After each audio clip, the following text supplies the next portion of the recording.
The words, "This bank doesn't cash fake checks," slice through the First National Bank of Brookfield like a blade.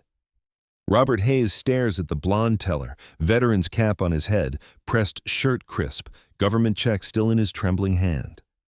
Debbie Larson snatches the check, rips it in half, then quarters it. The pieces flutter down and hit the marble floor. The welfare office is down the street. Get out. Other customers pull out their phones, his military service scattered like confetti. Have you ever watched someone's dignity get stripped away in public, only to discover the victim held more power than anyone in that room could possibly imagine? His alarm clock goes off as it always does.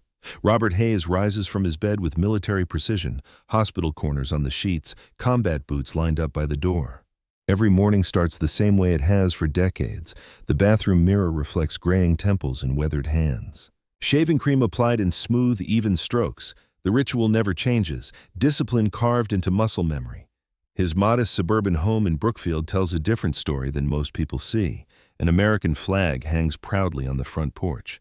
Inside, framed medals catch the morning light, Purple Heart, Bronze Star, commendation ribbons in neat rows.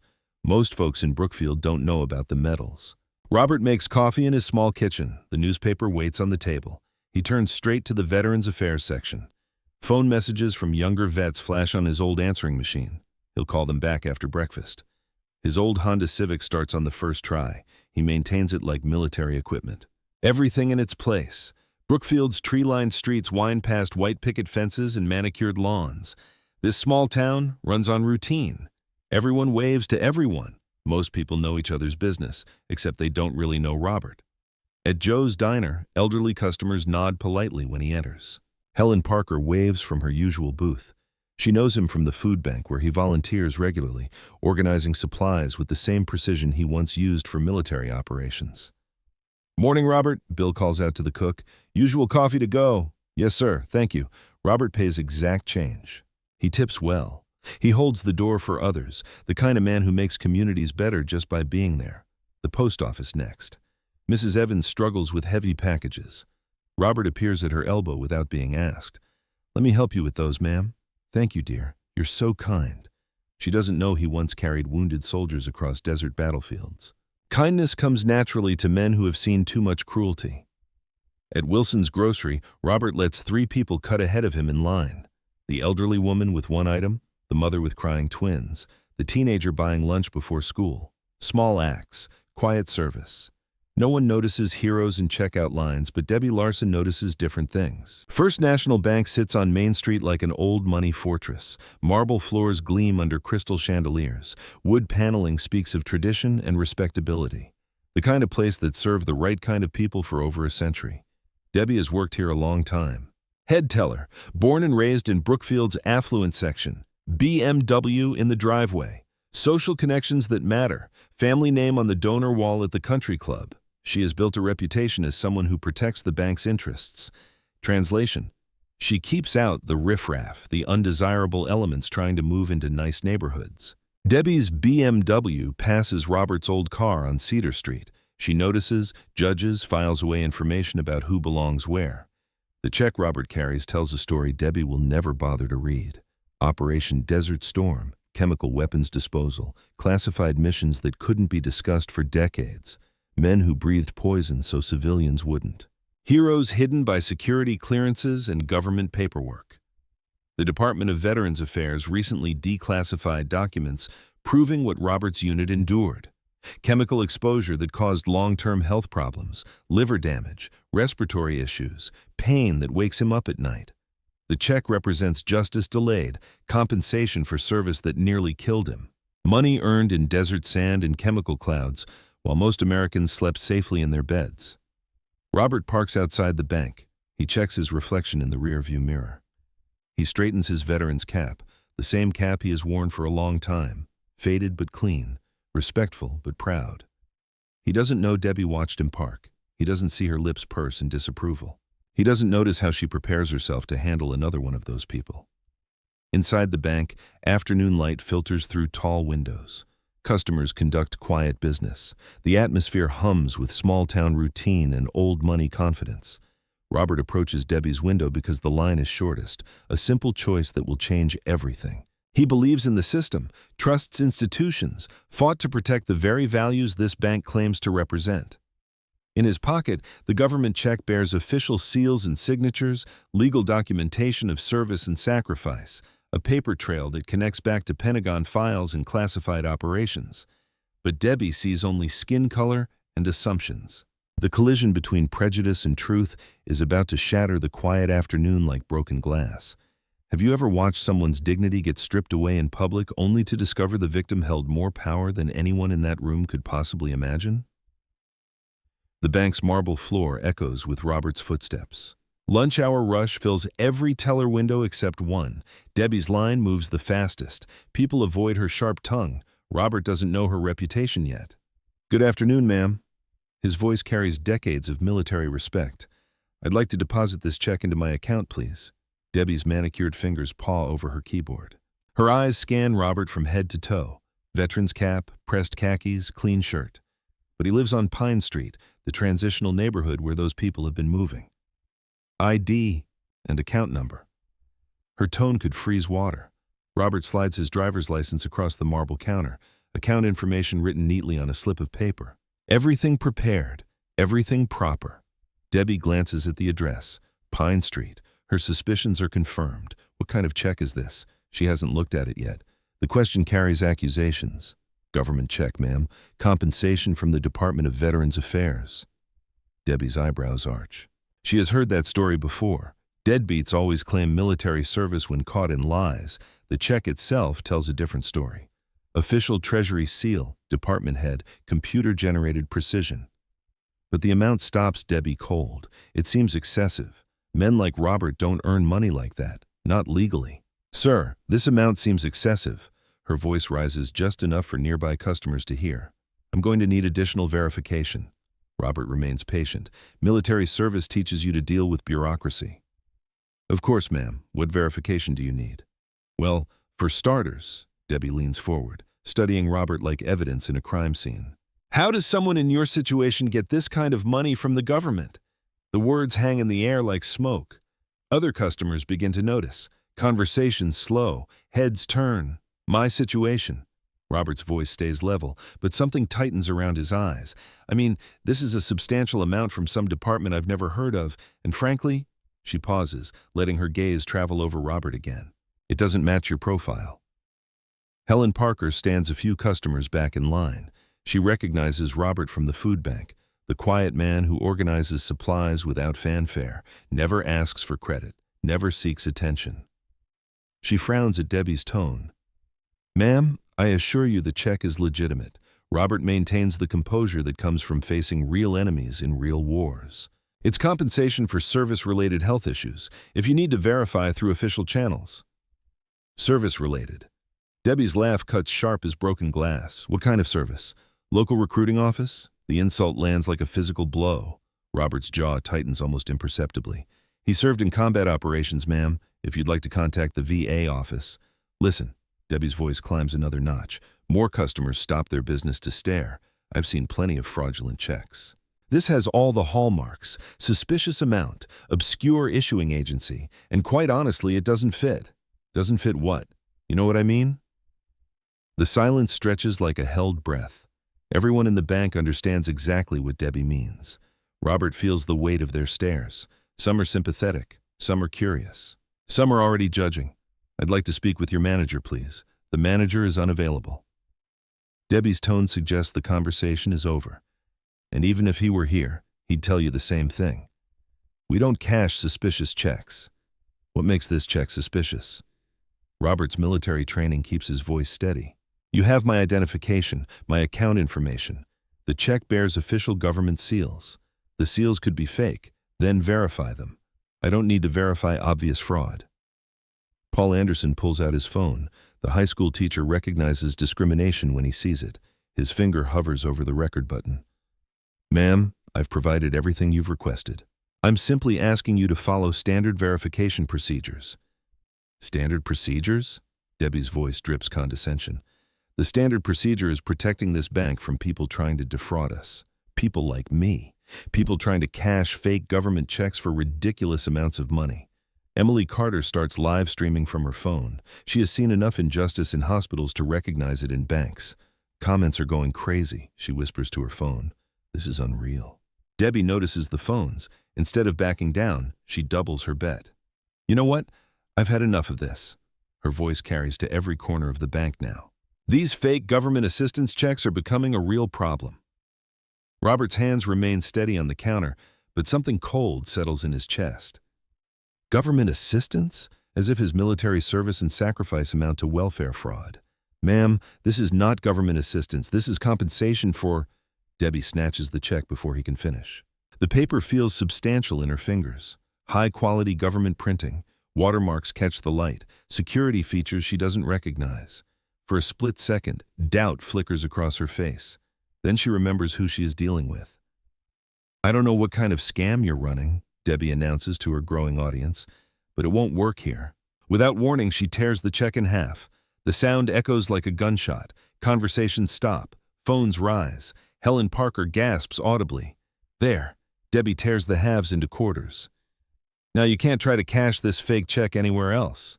Pieces of Robert's legitimate check flutter to the marble floor like autumn leaves. Each fragment represents months of government investigation, years of delayed justice, compensation for poison breathed in service to his country, destroyed by assumption and prejudice.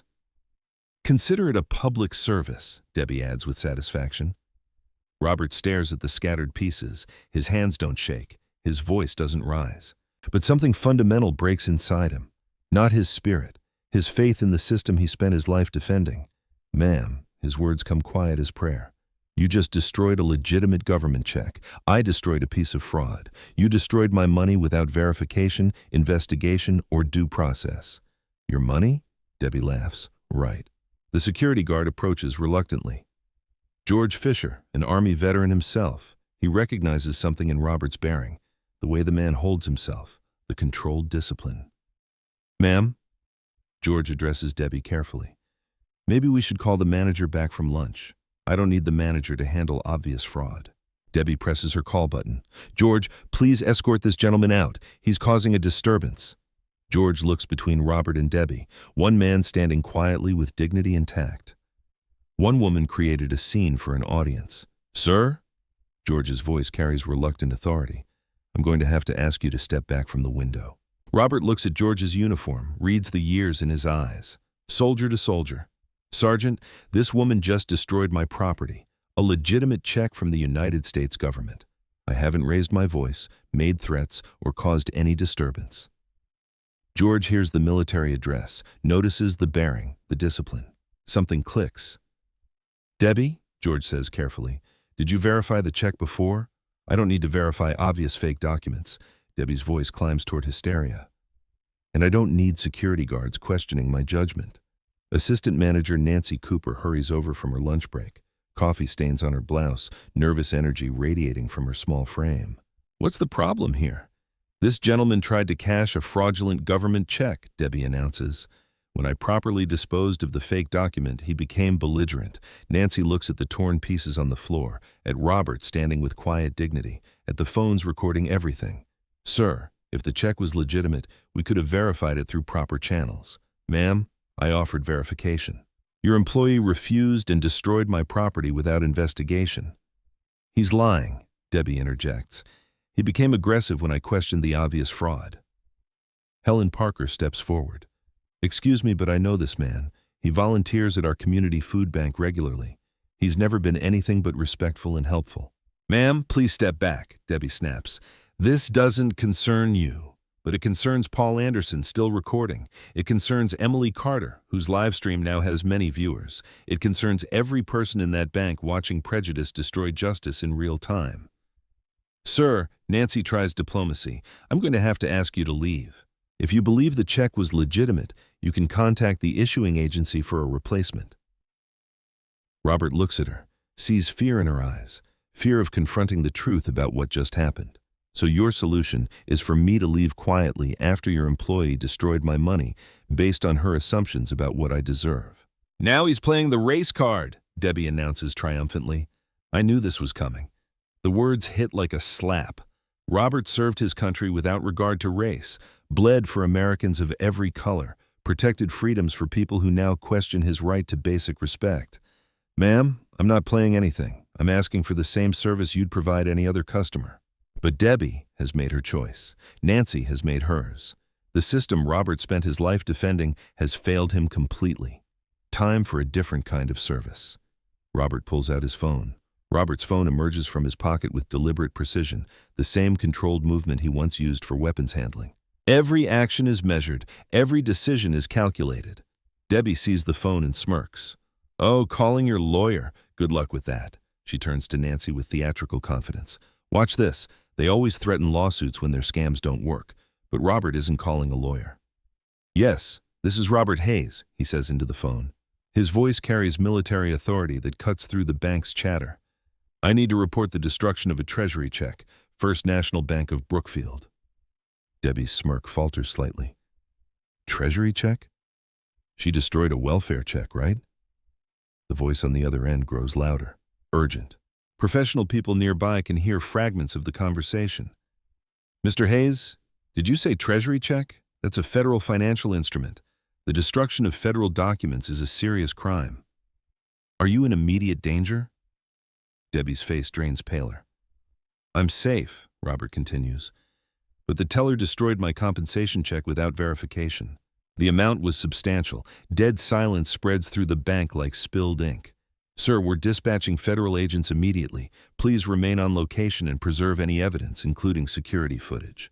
Debbie grabs Nancy's arm. Her manicured nails dig into fabric. "Federal agents," she hisses for a fake welfare check. But Nancy isn't listening to Debbie anymore. She's watching Robert. The man stands with military bearing that suggests he is accustomed to federal phone calls, comfortable with official procedures. This isn't someone calling a strip mall lawyer. Emily Carter's live stream explodes with comments. "OMG, federal agents, this bank teller is about to get arrested." That man was telling the truth. She destroyed a real government check. Her viewer count climbs. The stream automatically shares to Facebook, Twitter, TikTok. Social media algorithms detect viral content and push it harder. Paul Anderson continues recording, but now he is narrating for his audience. This is incredible. A bank employee just destroyed what appears to be a legitimate federal check, and now federal agents are coming to investigate. The customer has remained completely calm throughout this entire ordeal. Helen Parker approaches the teller window despite Nancy's attempts to control the situation. "Excuse me," she addresses Debbie directly. "I've known Robert Hayes for some time. He volunteers at our food bank regularly. He's never been anything but honest and respectful." "Ma'am, please step away from the counter," Debbie snaps, but her voice lacks its earlier confidence. "He organizes supplies for homeless veterans," Helen continues. "He never asks for recognition, never talks about himself. If he says that check was legitimate, then it was legitimate." Debbie whirls around to face the growing crowd. Everyone needs to mind their own business. This is between the bank and this customer who tried to defraud us. But the phones keep recording. The live streams keep broadcasting, and Robert keeps talking to federal authorities. The teller's name is Debbie Larson. Robert provides information with military efficiency. She refused verification procedures and destroyed the check in front of multiple witnesses. The destruction was deliberate and malicious. Debbie can hear every word. Each fact hammers home the reality of her situation. The bank's main phone starts ringing. Nancy answers with trembling fingers. "First National Bank. This is what? Who is this? Corporate headquarters?" "Yes, we have a situation here. Federal agents coming here."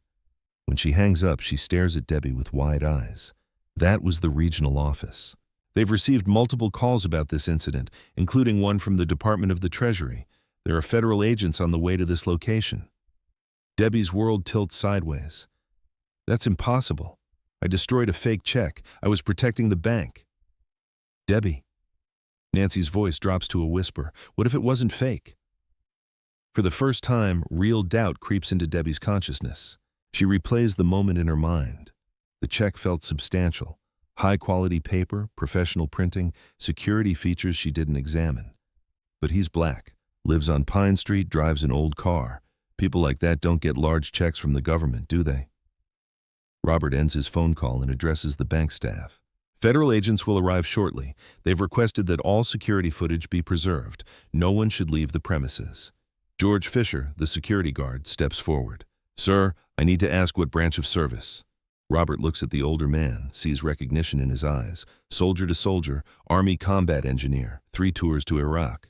George's face hardens. He turns to Debbie with newfound authority. "Ma'am, you need to stop talking right now. Don't tell me what to do." Debbie's voice climbs toward hysteria. "I work here. I was protecting the bank from fraud." "You destroyed a combat veteran's property without investigation," George states flatly. "That's not protecting anything." The crowd of customers grows thicker. Word spreads through Brookfield's small business district. People abandon their errands to witness the drama. Emily's live stream reaches many viewers. Comments flood in faster than she can read them. "Justice is coming. That bank teller is going to federal prison. This veteran deserves better. She's about to get what she deserves." Debbie sees the crowd, sees the phones, sees her world collapsing in real time. "This is all a misunderstanding," she announces to the gathered audience. "I was just doing my job following bank policy." "What policy?" Nancy asks sharply. "What policy allows you to destroy customer property without verification?" Debbie realizes she has no answer. No defense, no way out. The bank's phone rings again. Nancy answers. "First National. Yes, sir. I understand. Yes, she's still here." She hangs up and looks at Debbie with something approaching pity. "That was our legal department. They're sending a lawyer immediately. They advise you to remain silent until he arrives." But Debbie can't remain silent, can't accept that she might be wrong, can't process the possibility that her assumptions led her to commit a federal crime. "He's just playing the victim," she shouts, using his supposed military service to make me look bad. The words hang in the air like toxic smoke. Robert turns to face her fully for the first time since the confrontation began. "Ma'am, I spent my career serving this country. I never asked for special treatment, never demanded recognition, never played any cards except the ones dealt by my government in compensation for service-related injuries." His voice carries the weight of desert winds and chemical burns and sleepless nights coughing up blood. "I came to your bank as a customer, a citizen, a veteran who earned every dollar of that compensation through sacrifice you couldn't begin to understand." Debbie shrinks back from the quiet intensity in his voice. "All I wanted was to deposit my money. Instead, you chose to humiliate me based on assumptions about who I am and what I deserve." The bank falls completely silent, except for the soft sounds of phones recording history. "But you know what, ma'am? Your assumptions just cost you everything." Outside, 3 black SUVs pull into the parking lot. Federal agents emerge, wearing dark suits and serious expressions. They move with purpose toward the bank's entrance. Debbie sees them through the window and makes a sound like a trapped animal. "This isn't happening," she whispers. "This can't be happening." But it is happening. Robert Hayes, United States Army veteran, stands in the center of First National Bank of Brookfield, surrounded by evidence and witnesses and justice rolling toward him like thunder. The same man who breathed poison for his country, who disposed of chemical weapons in Iraqi deserts, who came home broken but never broken enough to give up. He served his country overseas. Now he is about to serve justice at home. The federal agents push through the bank's front doors, and Debbie Larson's world explodes into consequences she never imagined possible. The bank doors swing open with authority that commands immediate attention. Agent Denise Morgan enters first. She is African American, with years in the Treasury Inspector General's office.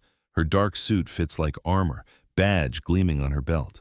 Behind her, Agent Victor Morales carries a tablet and official documentation. Federal authority radiates from every step. The entire bank falls silent. Phones still record, but conversations die instantly. "Agent Morgan, Treasury Inspector General," she announces, flashing credentials that catch the overhead lights. "We're here regarding the destruction of federal financial instruments." Debbie's knees nearly buckle. Treasury Inspector General, not local police, not even the FBI, the government agency that investigates financial crimes against the United States Treasury. Her destroyed check just became a federal case. Agent Morales approaches Robert first. "Mr. Hayes, are you injured or in need of immediate medical attention?" "No, sir. I'm fine. Just had my property destroyed by bank personnel. The formal exchange carries weight that everyone in the bank understands. This isn't a customer complaint anymore.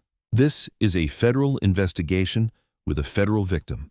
Agent Morgan turns to the bank staff with laser focus.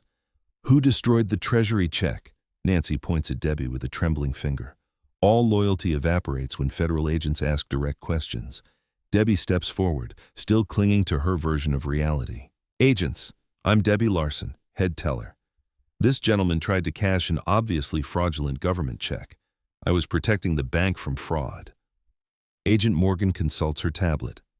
Miss Larson, the check you destroyed was issued by the Department of Veterans Affairs as compensation for classified military service injuries. The words hit like physical blows. Classified military service, not welfare, not fraud. Classified operations that required federal security clearance. The amount was substantial, representing compensation for veterans exposed to chemical agents during Operation Desert Storm. Helen Parker gasps audibly. Chemical agents. The quiet man who organizes food bank supplies survived chemical weapons. Agent Morales continues reading from official documentation.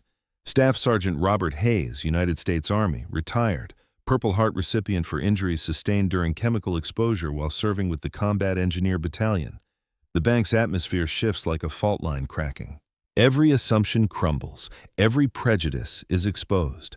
Bronze Star for valor during the Battle of Kafji, where he and his unit disabled chemical weapons that could have killed thousands of civilians. Emily's live stream comments explode. He's a war hero. She destroyed a hero's check. Chemical weapons disposal. Purple Heart recipient. Agent Morgan continues the devastating revelation. Sergeant Hayes currently maintains secret security clearance as a consultant to the Department of Veterans Affairs. He is personally responsible for locating and securing benefits for many veterans affected by similar chemical exposures. Debbie's world collapses completely. Not just a veteran, a decorated war hero, a man with active security clearance who serves other veterans, a man whose sacrifice saved thousands of lives, and she called it welfare fraud.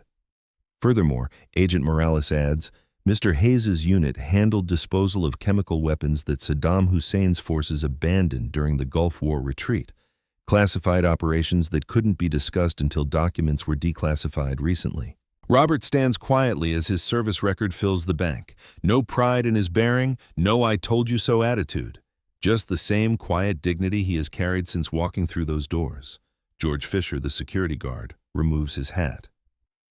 Sir, he addresses Robert formally, Army Security Agency for some time. It's an honor. Veteran to veteran, respect finally given where respect is due. Agent Morgan turns back to Debbie with cold professionalism. Ms. Larson, destruction of federal financial instruments is a felony punishable by fines and prison time. Debbie's legs give out. She grabs the counter for support. I didn't know. Nobody told me he was a veteran. How was I supposed to know? His military service is irrelevant, Agent Morales states firmly. You destroyed a customer's property based on assumptions about his appearance and background. The power dynamic has completely reversed. Debbie, who held absolute authority moments ago, now faces federal prosecution. Robert, who was humiliated and dismissed, stands protected by federal agents and vindicated by official documentation. But the amount was so high, Debbie whimpers. And he lives on Pine Street, drives an old car. You thought what? Agent Morgan's voice cuts like ice. Debbie can't answer, can't say what she really thought without confessing to the racial profiling that destroyed her career. Nancy attempts damage control. Agents, surely this can be resolved without criminal charges. The bank will issue a formal apology and cover all costs for replacing the check. This is now a federal criminal investigation. Agent Morgan responds. The destruction was witnessed by dozens of people and streamed live on social media. There is no quiet resolution. Robert speaks for the first time since the agents arrived. Agents, I appreciate your response, but I want everyone here to understand something important. The bank holds its collective breath. This isn't about me or my military service. This is about how people get treated based on assumptions and prejudice. Military service shouldn't be required to earn basic human dignity. His words carry the weight of someone who fought for principles, not recognition. Every person who walks through these doors deserves respect. Every customer deserves fair treatment. Every human being deserves dignity. Agent Morgan produces handcuffs. Debbie Larson, you're under arrest for destruction of federal property and potential civil rights violations. The metallic click of handcuffs echoes through the marble-floored bank like a gavel falling. You have the right to remain silent. You have the right to an attorney. As Debbie is led away in federal custody, her banking career ends in shame and criminal charges. The woman who judged Robert by his zip code and skin color now faces judgment by federal law. The man she dismissed as a welfare fraud stands revealed as a decorated war hero who saved lives and served with honor. Power has shifted completely. Justice wears a federal badge and carries handcuffs. And Robert Hayes, who served his country in chemical clouds and desert battles, has served justice in a small-town bank with quiet dignity and unshakable truth. The reversal is complete. The reckoning has only just begun. Debbie's handcuffed figure disappears through the bank's front doors. Federal agents escort her to a waiting SUV, while phones capture every moment. The silence left behind feels different, heavier, like the air after lightning strikes. Agent Morgan addresses the remaining bank staff with professional authority. We'll need complete security footage from today, all documentation related to your check verification procedures and contact information for every employee who witnessed this incident. Nancy nods frantically, sweat beading on her forehead. Of course, anything you need. This doesn't represent our bank's values. We'll determine that through investigation, Agent Morales responds coldly. The bank's main phone erupts with incoming calls. Corporate headquarters, regional managers, legal department. News of the federal arrest travels faster than wildfire through banking networks. Branch manager Stephen Caldwell bursts through the employee entrance. His lunch meeting abandoned after frantic phone calls from corporate. Agent Morgan, I'm Stephen Caldwell, branch manager. I want to assure you this is an isolated incident that doesn't reflect our institution's policies. Agent Morgan studies him with calculating eyes. Mr. Caldwell, we've already contacted your corporate office. They're implementing immediate policy changes and mandatory sensitivity training across all branches. The words hit like a corporate death sentence. Mandatory training means federal oversight. Policy changes mean admitting institutional problems. This incident just became a company-wide crisis. Helen Parker approaches Robert hesitantly. Robert, I am so deeply sorry. I've known you for some time at the food bank, and you never once mentioned your service or acted like you deserve special treatment. Robert's response carries the same quiet grace he has shown throughout the ordeal. Service is supposed to be selfless, ma'am. I didn't do it for recognition. Paul Anderson continues recording but steps closer. Mr. Hayes, would you be willing to share your story publicly? People need to see what really happened here. Robert considers the question carefully. If it helps prevent this from happening to someone else, yes. His willingness to speak publicly ensures this story won't disappear, won't get buried in corporate damage control or legal settlements. Caldwell receives a conference call from corporate headquarters, forced to take it on speakerphone due to the ongoing federal investigation. Stephen, we're implementing emergency protocols. The corporate voice crackles through the speaker. Immediate bias training for all employees, new verification procedures for large checks. Complete review of that branch's practices over the past several years. The investigation won't stop with Debbie. It will examine patterns, policies, institutional behavior. Agent Morales provides crucial information to Robert. Mr. Hayes, the Treasury Department is expediting the replacement of your check. It will be available soon with priority delivery. Thank you, Agent Morales. We want you to know that your service record shows exemplary dedication. Your unit's chemical weapons work saved countless civilian lives. For the first time since entering the bank, Robert shows emotion. His eyes water slightly at the recognition he has never sought but always deserved. Emily's livestream has exploded with viewers. The hashtag justice for Robert starts trending on multiple platforms. This is incredible, you guys, she whispers to her phone. A decorated war hero was treated like a criminal, and now justice is actually happening. The immediate consequences ripple outward like earthquake aftershocks. Debbie faces federal criminal charges that could mean prison time. The bank faces regulatory investigation and corporate restructuring. Branch management faces termination and career destruction. But Robert faces something different: vindication, recognition, justice. Agent Morgan addresses the crowd of customers and employees. This investigation will examine whether today's incident represents a pattern of discriminatory behavior. If so, additional charges may follow. Nancy's face goes pale. A pattern investigation means examining every transaction, every customer complaint, every interaction involving minority customers. George Fisher approaches Agent Morgan privately. Ma'am, I've worked in bank security for some time. I've seen Debbie treat minority customers differently. Longer wait times, more scrutiny. This wasn't her first incident. The federal agents exchanged meaningful looks. Pattern evidence from a security employee carries serious weight. Caldwell desperately attempts damage control. Mr. Hayes, on behalf of First National Bank, I offer our most sincere apologies. We will ensure this never happens again, Robert responds with dignity and tact. Mr. Caldwell, your apology is appreciated, but this isn't solved by one employee's arrest. This is about institutional attitudes and assumptions. The crowd of witnesses begins to disperse, but the phones keep recording. The social media posts keep sharing. The story keeps spreading. Local news vans pull into the parking lot. Regional reporters receive tips about federal arrests and war hero mistreatment. The story escapes Brookfield's boundaries and enters the national conversation. As federal agents finish collecting evidence, Robert prepares to leave the bank that humiliated him, but he leaves vindicated, protected, respected. The immediate consequences are clear and severe. Debbie arrested, career destroyed, facing federal prison. The bank under investigation, facing regulatory penalties, reputation shattered. Robert, justice served, dignity restored, truth revealed.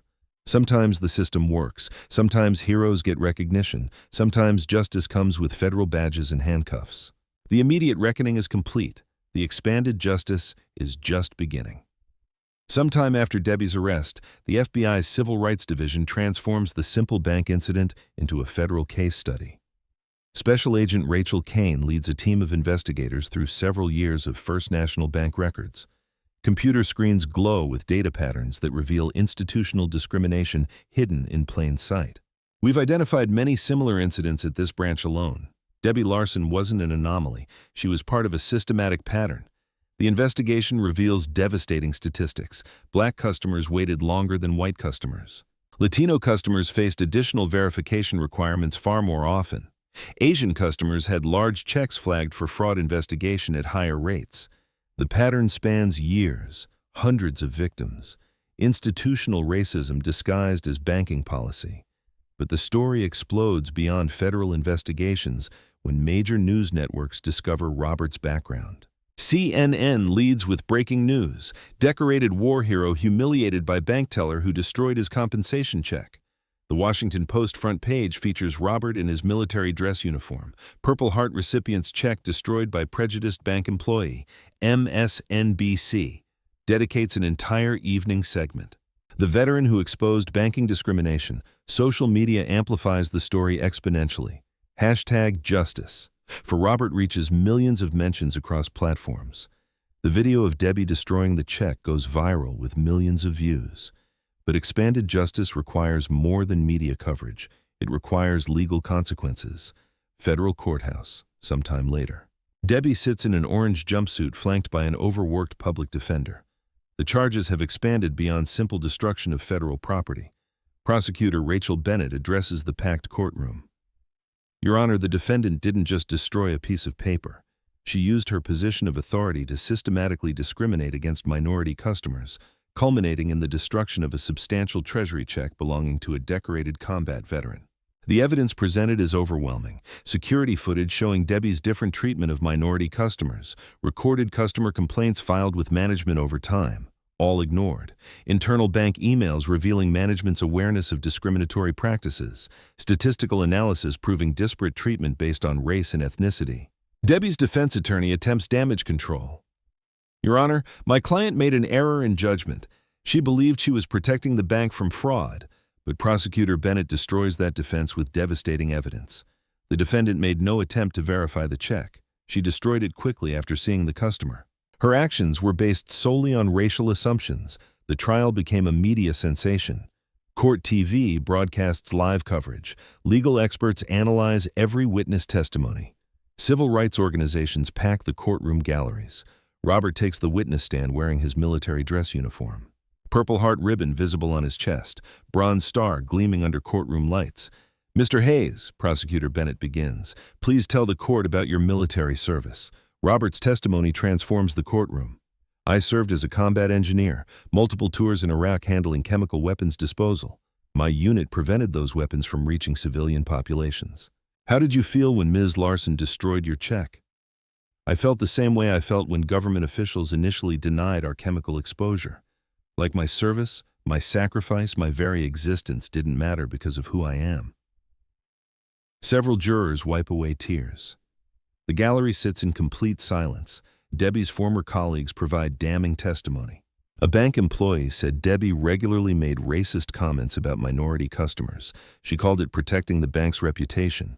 Management knew, but did nothing. Security guard George Fisher.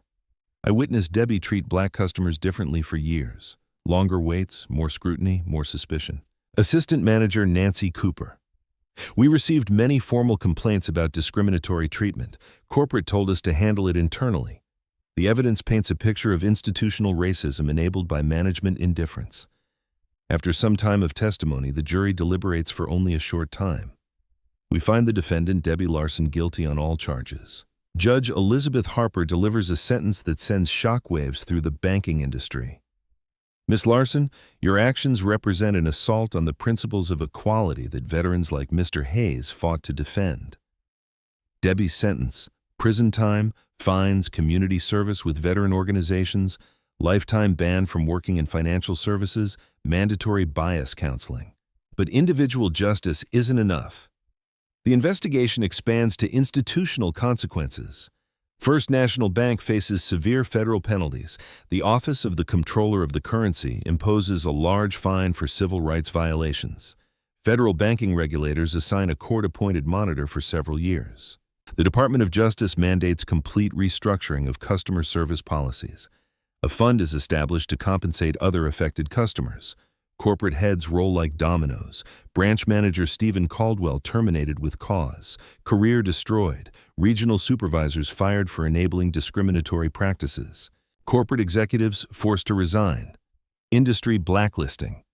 The civil lawsuit Robert files creates another layer of justice. Represented by prominent civil rights attorney Jonathan Martinez, Robert seeks substantial damages for humiliation, civil rights violations, and institutional discrimination. The bank settles for a large sum rather than face additional public trial. But the expanded justice reaches far beyond one bank. Congressional hearings follow. The House Financial Services Committee holds televised hearings on banking discrimination. Senator Elizabeth Warren introduces legislation requiring bias testing for all bank employees. Federal banking regulators announce surprise audits targeting discriminatory practices. The Department of Justice creates a banking civil rights task force. New federal regulations emerge. Mandatory annual bias training for all financial services employees. Statistical monitoring of customer service patterns by race and ethnicity. Whistleblower protections for employees reporting discrimination. Rapid federal response teams for bias complaints. The ripple effects transform the entire industry. Wells Fargo implements AI systems to detect discriminatory service patterns. Bank of America creates veteran liaison programs in every branch. Chase establishes anonymous bias reporting systems. J.P. Morgan commits substantial funds to minority community banking initiatives. But perhaps the most important justice comes through Robert's personal mission. Using his settlement, Robert establishes the Hayes Foundation for Banking Justice. The foundation provides free legal advocacy for discrimination victims, financial counseling for veterans and minorities, emergency assistance for customers facing institutional bias, training programs for bank employees on inclusive service. Sometime after Debbie's conviction, Robert addresses a packed auditorium of banking executives. Every customer who enters your institution deserves dignity. Every American citizen deserves equal treatment. Every veteran who served this country deserves respect. The cost of prejudice isn't just legal penalties. It's the cost of betraying the very principles that make America worth defending. The audience gives him a standing ovation. Debbie serves her federal sentence at a minimum security prison, participating in rehabilitation programs, including racial bias counseling and community service with veteran organizations. Upon release, she issues a public statement. My actions were inexcusable. I've spent every day examining my prejudices and working to become better. I can never repair the damage I caused, but I commit to fighting the discrimination I once perpetuated. The expanded justice is complete. Individual accountability through criminal conviction, institutional reform through federal oversight, industry transformation through regulatory change. Societal progress through public awareness, personal redemption through continued service, justice served, dignity restored, system reformed. The second climax delivers everything the first couldn't, lasting change that protects countless future victims from experiencing Robert Hayes' humiliation. Sometimes justice is a federal badge and handcuffs. Sometimes justice is a transformed industry and protected civil rights. Sometimes justice is a decorated veteran story changing America for the better. Sometime later, Robert Hayes stands in the lobby of First National Bank of Brookfield. The same marble floors, the same tall windows, but everything else has transformed. A prominent display near the entrance reads, "Honoring our veterans and serving all customers with dignity and respect." Robert's photograph in military uniform sits beside testimonials from satisfied customers of every background. New branch manager Maria Santos, a former Navy officer, greets every customer personally. Her staff reflects the community's diversity. Spanish, Vietnamese, and English conversations blend naturally in the waiting area. "Mr. Hayes," Maria approaches with genuine warmth. "Thank you for visiting us today. Your foundation's financial literacy program has helped many families in our community. The Hayes Foundation for Banking Justice operates from a small office downtown." Robert arrives each morning still maintaining military precision, but now his mission serves veterans and discrimination victims across the nation. The foundation's impact spreads like ripples in still water. Free legal advocacy has helped many discrimination victims nationwide. Financial counseling serves veterans monthly. Emergency assistance has prevented families from losing homes due to banking bias. Training programs have educated many bank employees on inclusive service. Robert's story echoes in congressional hearings, corporate boardrooms, and civil rights classrooms. The quiet veteran who wanted to deposit a check became the catalyst for nationwide banking reform. At Brookfield Community College, Robert addresses a packed auditorium of business students. "I didn't serve overseas to be treated as a second-class citizen at home." But one moment of injustice became an opportunity for lasting change. His voice carries the same quiet strength that sustained him through chemical weapons and federal investigations. Every person in this room has the power to choose dignity over prejudice, to choose understanding over assumption, to choose justice over indifference. The students give him a standing ovation that lasts some time. Debbie Larson completes her federal sentence and emerges as an unlikely advocate for change. Her mandatory community service with veteran organizations transforms her perspective completely. "I destroyed more than a check that day," she tells a bias training seminar. "I destroyed my own humanity, but Robert Hayes showed me that redemption is possible through service to others." She now works for a nonprofit organization helping formerly incarcerated individuals reintegrate into society. Her salary, minimum wage. Her purpose, redemption through service. The banking industry bears permanent scars and improvements from the Hayes case. Federal regulators conduct surprise bias audits at many banks annually. The Banking Civil Rights Task Force investigates discrimination complaints monthly. AI systems monitor customer service patterns at major institutions, flagging potential bias in real time. Many bank employees complete mandatory bias training annually. Customer satisfaction surveys among minorities increase industry-wide. Discrimination complaints drop in the years following the case, but the most important changes happen in individual moments. A young black entrepreneur receives respectful service when applying for a business loan. An elderly Latino customer gets help in Spanish without condescension. A Native American veteran cashes his disability check without question or delay. Small victories, quiet dignity, the kind of change that happens one interaction at a time. Robert visits Brookfield's Veterans Memorial every Veterans Day. He places flowers at the base of the monument, not for recognition, but for the brothers who didn't make it home. Helen Parker still volunteers at the food bank where Robert organizes supplies with military precision. "You changed this whole town," she tells him, while sorting canned goods. "No, ma'am," Robert replies. "The town chose to change. I just gave them a reason." The ripple effects continue expanding. Robert's memoir, Dignity Under Fire, becomes a bestseller with proceeds funding veteran advocacy programs.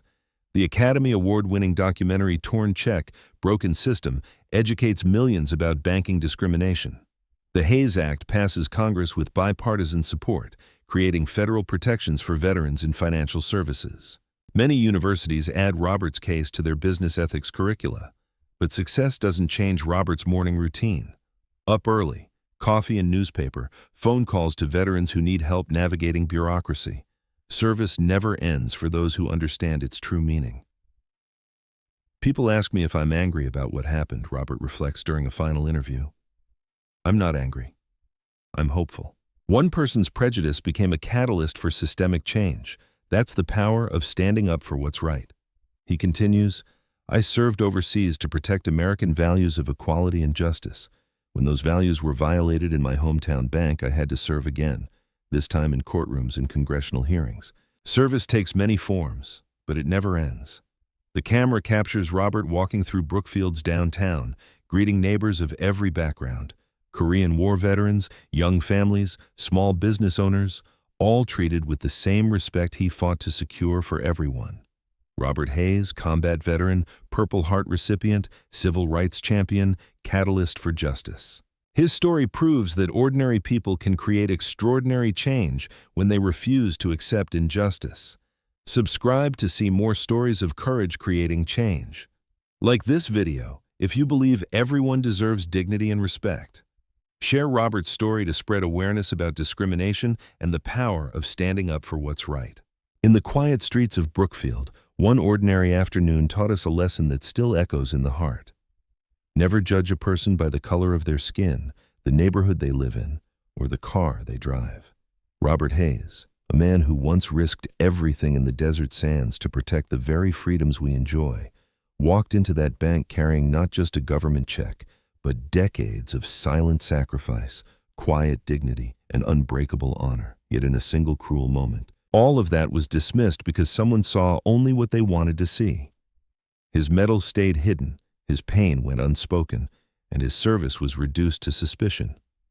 But when the truth finally stepped forward, when federal agents walked through those doors and the weight of real justice arrived, something powerful happened. The room that had stripped his dignity was forced to witness his true worth. This story reminds us that every human being walking beside us carries battles we know nothing about. A kind word, a moment of respect, or simply giving someone the benefit of the doubt can be the difference between breaking a spirit and honoring a hero. True character isn't loud. It shows up in pressed shirts, faded caps, and steady hands that have carried far heavier burdens than we'll ever understand. So the next time you're quick to assume, pause and remember Robert Hayes. Dignity isn't something we earn only on battlefields. It's something we owe one another every single day. What lesson from this story touched you the most? Have you ever witnessed or experienced a moment when someone's hidden strength completely changed how you saw them? Drop your thoughts in the comments below. I read every single one. If stories like this move you, hit that subscribe button and turn on notifications so you never miss the powerful true tales that remind us what really matters. Let's keep spreading respect, one story at a time. Thank you for being here.